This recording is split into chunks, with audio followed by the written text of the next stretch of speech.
میں اس چیز میں بھی نہیں جاتا کہ قاضی فائز عیسیٰ صاحب کو براہ راست چیف جسٹس بلوچستان لگایا گیا، جو آئین ہی کی خلاف ورزی تھی۔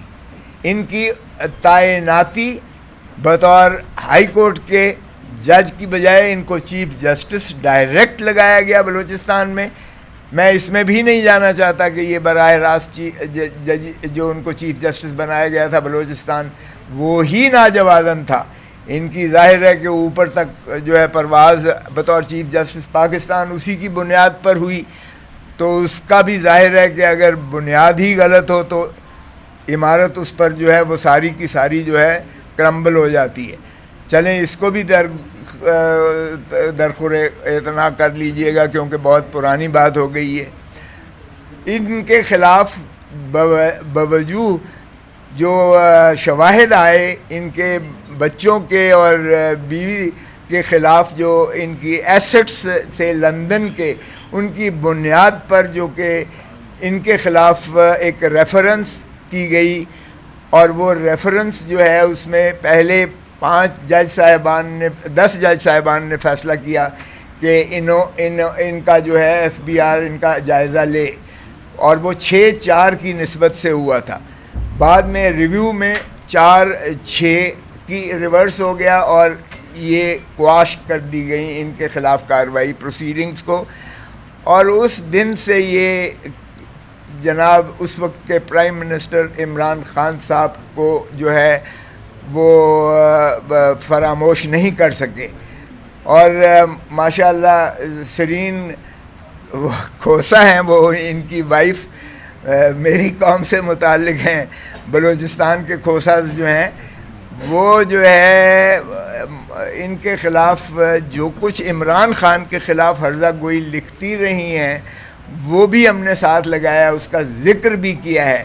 اب اگر بتائیں کہ ایک شخص جو ہے اس نہج پر جا کر کہ اس کی بیوی جو ہے کسی کو ایسی ہرزہ گوئی کر رہی ہو، ایسی زہر اگل رہی ہو اس کے خلاف، تو کیا اس کا خامن جو ہے وہ غیر متاثر ہوگا یا اس کا کوئی اس میں جو ہے عمل دخل نہیں ہوگا، یا وہ اس سے جو ہے بالکل مبرہ ہو جائے گا یا رہے گا؟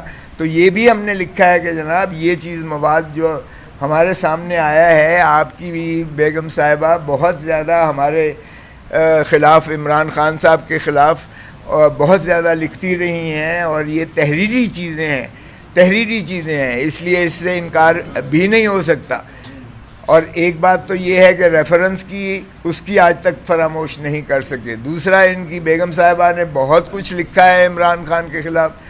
تیسرا، آپ دیکھیے گا کہ جتنے آج تک فیصلے انہوں نے کیے ہیں ماشاءاللہ، چاہے وہ ہمارا سمبل کا کیس تھا، سمبل میں ہمیں ہوا میں بکھیر کے پھینک دیا، اور میں نے یہ چیف جسٹس صاحب کو برملا ان کے فیس پر ان کی عدالت میں انہی کے سامنے کھڑے ہو کر کہا تھا کہ ہم تو جناب لیول پلینگ فیلڈ آپ کے پاس لینے آئے تھے، آپ نے تو فیلڈ ہی ہمارے پاؤں سے زمین ہی جو ہے وہ کھینچ لی ہے، زمین ہی کھینچ لی ہے ہمارے پاؤں سے، ہمیں آپ پر اعتماد نہیں ہے، اس لیے ہم 25 کروڑ عوام کے پاس انصاف لینے کے لیے جا رہے ہیں، میں آپ کی عدالت کا بائیکاٹ کرتا ہوں۔ وہ ہم نے اپنی پٹیشن جو ہے انہوں نے ڈسمس کر دی تھی اس بنا پر کہ میں پیروی نہیں کرنا چاہتا، لیکن ان الفاظ کے ساتھ جو میں نے آپ کے سامنے دہرائے ہیں۔ پھر آپ دیکھیے گا کہ یہ ان کے خلاف سابقہ چیف جسٹس گلزار احمد خان صاحب نے، گلزار احمد خان کی 5 رکنی بینچ نے جوڈیشل فیصلے میں لکھا، جوڈیشل فیصلے میں، کہ جو عمران خان کے خلاف کوئی مقدمہ ہوگا اس میں قاضی فائز عیسیٰ بطور جج کے بینچ پر نہیں بیٹھیں گے۔ یہ جوڈیشل فیصلہ ہے، آج تک اس کو کسی نے سیٹسفائیڈ نہیں کیا ہے، مسترد نہیں کیا ہے، پھر آپ کیسے بیٹھ سکتے ہیں جو عمران خان یا تحریک انصاف کے متعلق جو مقدمہ ہو؟ اور پھر ہم دیکھ رہے ہیں کہ جتنے فیصلے آ رہے ہیں ہمارے ایم این ایز کو، ریسنٹلی آپ دیکھیں کیا ہوا کہ ہائی کورٹ نے فیصلہ دیا کہ جب الیکشن جب الیکشن کمیشن جو ہے اس کو کوئی اختیار نہیں رہتا ہے، جب کنسالیڈیشن آف ریزلٹس ہو جاتا ہے، جب ایم این اے نوٹیفائی ہو جاتا ہے، جب وہ حلف لے لیتا ہے، جب ٹریبونل بن جاتے ہیں، تو اس کے بعد آرٹیکل 225 ہی آتا ہے، ری کاؤنٹنگ نہیں ہو سکتی۔ یہاں 20 ہمارے ایسے ایم این اے ہیں جن کا ری کاؤنٹنگ کروا کے جیتے ہوئے، جو میرا ایک امیدوار جو ہے وہ 8,000 ووٹوں سے جیتا ہوا تھا، ری کاؤنٹ میں 11,000 ڈبل سٹیمپنگ کر کے 11,000 ڈبل سٹیمپنگ کر کے اس کو 3,000 ووٹوں سے ہرا دیا۔ اب اس کو قاضی صاحب نے ایم این اے بنا دیا ہے، اس کی پٹیشن کو ایکسیپٹ کر کے، اور اسی طرح باقی لوگوں کی بھی کر دی ہے۔ اور پھر جب کہ ایکٹ میں موجود تھا کہ سرونگ ججز جو ہیں وہی ٹریبونل بنیں گے، ظاہر ہے کہ ایک سرونگ جج جو ہے وہ عدالتوں کے ماتحت ہوتا ہے، عدلیہ کے ڈسپلن میں ہوتا ہے، عدلیہ کی کنٹرول میں ہوتا ہے، لیکن انہوں نے ایک پہلے آرڈیننس اور پھر ایکٹ بنا دیا ترمیم کر کے کہ جی ریٹائرڈ ججز بھی، جن کو الیکشن کمیشن آف پاکستان مقرر کرے گی، وہ بھی ٹرائبونل بن سکتے ہیں۔ تو پھر جب یہ ہائی کورٹ لاہور میں گیا تو جو انہوں نے 8 ججز مقرر کیے تھے چیف جسٹس صاحب نے، انہوں نے نالش کی تو اس نے چیف جسٹس نے مسترد کر دی الیکشن کمیشن کی اس درخواست کو کہ ریٹائرڈ ججز بنائے جائیں۔ سو انہوں نے یہ کیا، اور یہ خوف سارا اس لیے تھا کہ فارم 47 والے، ظاہر ہے کہ ٹریبونلز میں فارم 47 والوں کے خلاف ہی نالش تھی، جو فارم 45 والے ہمارے جیتے ہوئے تھے انہی کی نالش تھی، تو ان کو مقصود تھا کہ یہ نہ ہو کہ فارم 47 والے اڑ جائیں اور پی ٹی آئی کی سیدھی جو ہے وہ اسینڈنسی آ جائے اور یہ اپنا 180 پہ پہنچ جائیں اور مائنورٹیز کو ملا کے یہ 225 کی جو ہے عددی برتری پر پہنچ جائیں اور 2/3 ان کے پاس ہو جائے۔ تو یہ ساری کی ساری کاوش یہ ہے کہ عمران خان اور پی ٹی آئی کو کیسے روکا، کیسے زیر بار کیا جا، زیر نگین کیا جا سکتا ہے۔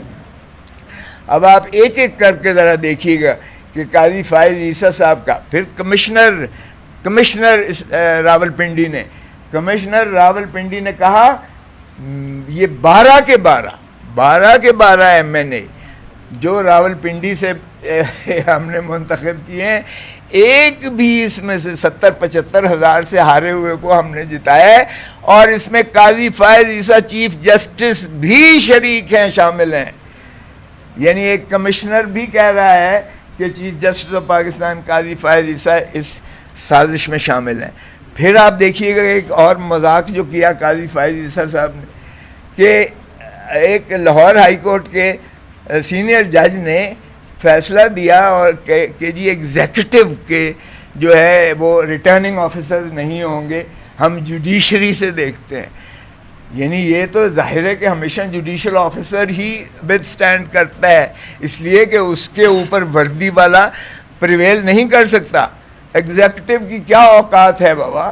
ایگزیکٹو تو ظاہر ہے کہ جہاں آپ کے بیٹھے ہوئے ہیں، ہر ضلع میں سیکٹر کمانڈر بیٹھا ہوا ہے، ہر ضلع میں بریگیڈیئر بیٹھا ہوا ہے، کرنل بیٹھا ہوا ہے، میجر بیٹھا ہوا ہے، انہوں نے جا کے ریٹرننگ آفیسر کے آفس پہ قبضہ کیا، اس کی مجال ہے کہ وہ کسک سکے، لیکن کیا جوڈیشل آفیسر کو اس طریقے سے مرعوب کر سکتے ہیں؟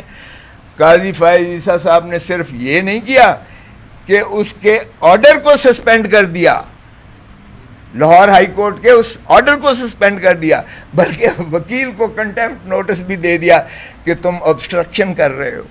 اب اندازہ کریں کہ پھر قاضی صاحب نے یہ فیسیلیٹیٹ کیا، سہولت کاری کی کہ جناب آپ ایگزیکٹو کو لے لیں، جو من پسند آپ کا ریٹرننگ آفیسر ہے، جو آپ کا لائبل ریٹرننگ آفیسر ہے، اس کو لے لیں، اور جو گلچھرے اڑانے ہیں جس طرح سے کریں۔ عوام بھاڑ میں گئی، جہاں مرضی ردی کی ٹوکری میں پھینکیں، عوام کی کوئی حیثیت ہی نہیں ہے۔ اگرچہ 8 فروری کو عوام نے اپنے آپ کو منوایا، جس طاقت سے، جس جرأت سے عوام نے جا کے باہر نکل کے فیصلہ دیا۔ قاضی صاحب کے اس فیصلے کو انہوں نے بالکل جو ہے پرواہ نہیں کی کہ انہوں نے بکھیر کے پھینک دیا. کسی کو آلو ملا, کسی کو بینگن ملا, کسی کو جو ہے کٹورا ملا, کسی کو کھڑکی ملی, کسی کو پتہ نہیں جوتا ملا, سمبلز. یہ بھی ایک ایسی مذموم کاوش تھی کہ یہ کنفیوژن کا شکار ہو جائے. اور پھر آپ دیکھیں کہ جس طرح سے ہمارے خان صاحب کو ابھی تک اندر رکھا ہوا ہے, ہماری پٹیشنز ہی نہیں لگائی جاتی ہیں. ہم ارلی ہیئرنگ کی, میں نے خود اپنے کیس, جو خان صاحب کا کیس ہے اس میں 10-20 درخواستیں دی ہیں ارلی ہیئرنگ کی, نہیں لگاتے. لیکن دوسری طرف سے پٹیشن آتی ہے 1 منٹ میں لگ جاتی ہے وہ. اور پھر پریکٹس اینڈ پروسیجر ایکٹ میں دیکھیں کیا مذاق ہوا ہے. 5 رکنی بینچ ہے, پہلے سابقہ چیف جسٹس کی سسپینڈ کر کے جاتی ہے, یہ اس کو اڑا کے پرے مارتے ہیں آ کے. اور اس وقت تک یہ ڈیفائنس کرتے ہیں. جب پہلے سابقہ چیف جسٹس نے ایک لارجر بینچ بنائی تھی جس میں قاضی فائز عیسیٰ خود بینچ کا حصہ تھے, یہ اٹھ کھڑے ہوئے, باقاعدہ واک آؤٹ کیا, بائیک آؤٹ کیا. کبھی جج بائیک آؤٹ کر سکتا ہے, واک آؤٹ کر سکتا ہے؟ اس سے بڑی مس کانڈکٹ کیا ہو سکتی ہے؟ لیکن کیا جناب. اور اب جو ہے ماشاءاللہ اب وہ یہ سمجھتے ہیں. اور پھر جس طرح چیئرمین صاحب نے کہا, ایک پینڈنگ کیس ہے 190 ملین پاؤنڈ کا. پتہ ہے قاضی صاحب کو اس کیس کا پتہ ہے؟ وہ 190 ملین پاؤنڈ ملک ریاض کا پیسہ تھا, جو ریئل اسٹیٹ ٹائکون ہے. وہ اپنے ذاتی کاروبار کے لیے لے کر گیا تھا باہر. اس نے وہاں حسن نواز کی 1 ہائیڈ پارک پیلس 50 ارب روپے میں خرید کی. 50 ارب روپے. نواز شریف کو تو کوئی نہیں پکڑتا, اس کے بیٹے کو تو کوئی نہیں پکڑتا. وہ 50 ارب روپے میں خرید کی 1 Hyde park palace Hasan Nawaz سے. اور وہاں سے نیشنل کرائمز ایجنسی جو ہے برطانیہ کی, اس کو سسپیشس ٹرانزیکشن, جس طرح یہاں بھی ہوتا ہے, ایف آئی اے اگر کسی ٹرانزیکشن کو مشکوک سمجھتی ہے تو وہ انکوائری کرواتی ہے. وہ کرتے ہوئے پتہ چلا کہ 190 ملین پاؤنڈ کی انہوں نے, ملک ریاض نے وہاں اس کی فیملی نے اکاؤنٹس لی. انہوں نے سارا چھان بین کی. انہوں نے کہا تمہارے پیسے ہیں, بتاؤ اس کو کیا کرنا ہے. کورٹ کے ذریعے, ڈسٹرکٹ کورٹ جو ہے ویسٹ منسٹر میں کمپرومائز ہوتا ہے ملک ریاض کا, نیشنل کرائمز ایجنسی کا, اور عدالت کے حکم سے 190 ملین پاؤنڈ وہ سپریم کورٹ کے اکاؤنٹ میں ڈائریکٹ ٹرانسفر ہوتا ہے. یار کسی کو خدا کا خوف بھی نہیں آتا. عمران خان کو کہتے ہو, ایک دھیلا اس میں سے ادھر ادھر نہیں ہوا. اور عدالت کے ذریعے, یہ کوئی پاکستانی عدالت نہیں ہے اور نہ یہ پاکستانی کرائم ایجنسی ہے, ہماری نیب, ہماری ایف آئی اے نہیں ہے. وہ بھیجتے ہیں. یہ پریڈیکیٹڈ آفینس بھی نہیں بنتا تھا. پریڈیکیٹڈ آفینس وہ ہوتا ہے جو کرائم پروسیڈ سے پیسہ گیا ہو. تو کرائم پروسیڈ بھی نہیں انہوں نے وہ پایا تفتیش میں. انہوں نے کہا یہ اس کا اپنا پیسہ ہے اور یہ یہاں بزنس کے لیے لے کر آیا ہے.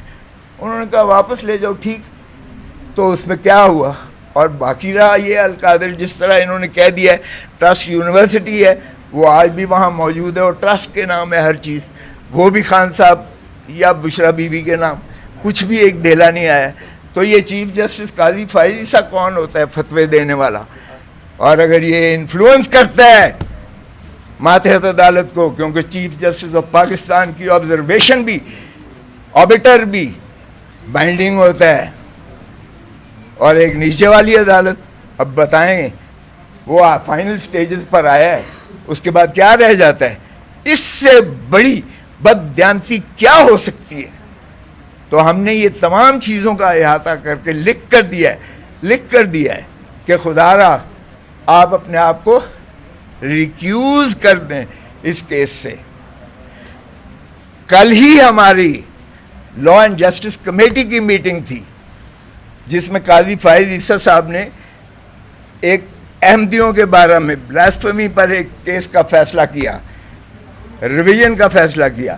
اور کمیٹی کا یہ تھا کہ انہوں نے مسلمانوں کی جذبات کو مجروح کیا ہے، اسلام سے یہ کھلواڑ کیا ہے، انہوں نے مسلم امہ سے کھلواڑ کیا ہے، انہوں نے آئین کی تضحیق کی ہے، انہوں نے قانون کی تضحیق کی ہے، ان کے خلاف ریفرنس بھیجا جائے۔ تو یہ چیزیں دیکھیں، ساری چیزیں ایسی ہیں جو میں سمجھتا ہوں کہ قاضی صاحب کو اس کیس سے علیحدہ ہو جانا چاہیے، اور ہماری درخواست نہ لینا اس کا تو قطعاً کوئی جواز نہیں بنتا ہے۔